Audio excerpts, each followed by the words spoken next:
Hi, welcome to video 2. Today we're going to talk about rewrite and recording rights. So there are 3 different categories of copyright work, which include literary works, musical works, and sound recordings. They work together and separately at the same time. They all play an important role in protecting your music. A literary work is anything other than a dramatic or musical work that is written, spoken, or sung. So in this case, it includes your song lyrics. This is specific to the UK, but it is also good to know if you ever want to release some of your unreleased songs just as a poetry book. Musical works follow, and they're anything that consists of music, less the lyrics or actions that go with the music. Finally, there are sound recordings, which are recording of sounds that may be reproduced, or an entire literary, dramatic, or musical work that sound could be produced from.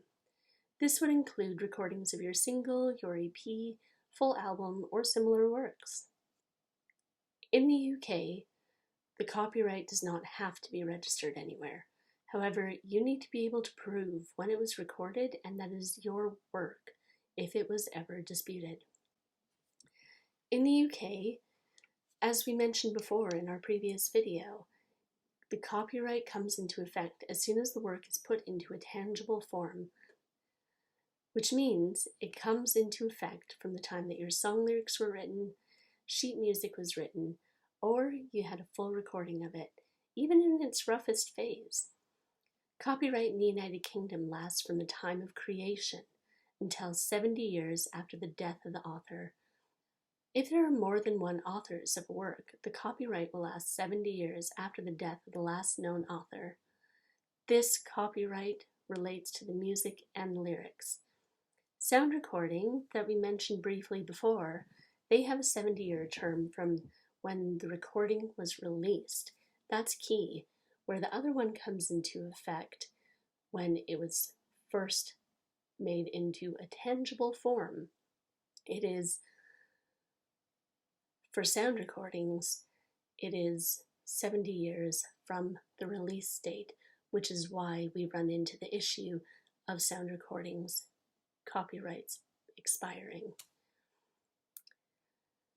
So you might find that you have a recording that's over 70 years old, but you should know while that part is public domain and you're able to use it in something else, it doesn't give them the rights to the music or any of the publishing rights.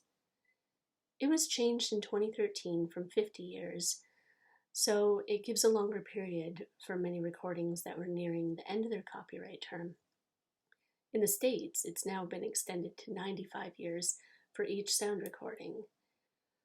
The main piece to remember is that while they're both 70-year terms, in the UK, the sound recordings are from the date of release, while the musical works are from the date of creation for 70 years after the death of the last author. If you're planning to cover or remix a song, there's a few things you should note. First of all, despite the fact that many remixes get permission long after they're creative, you should look to get permissions up front.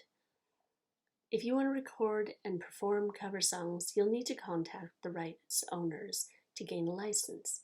You can forego the license in the UK if you're covering a song, but with that, you cannot change the melodies or the arrangement of the songs.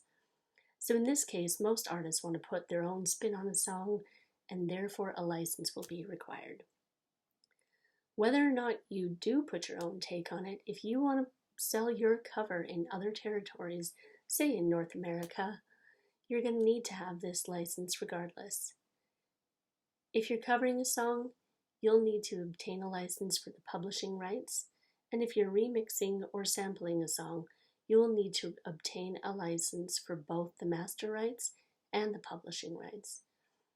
With your new cover ready for release, you should note that the original artist will retain the rights for the musical work, and you will have the rights on the sound recording.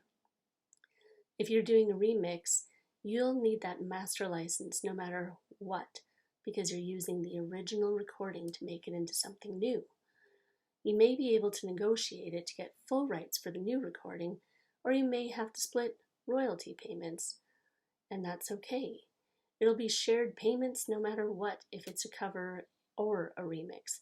It's always best to be cautious and aware and get the license before anything's released. This could save you in the long run.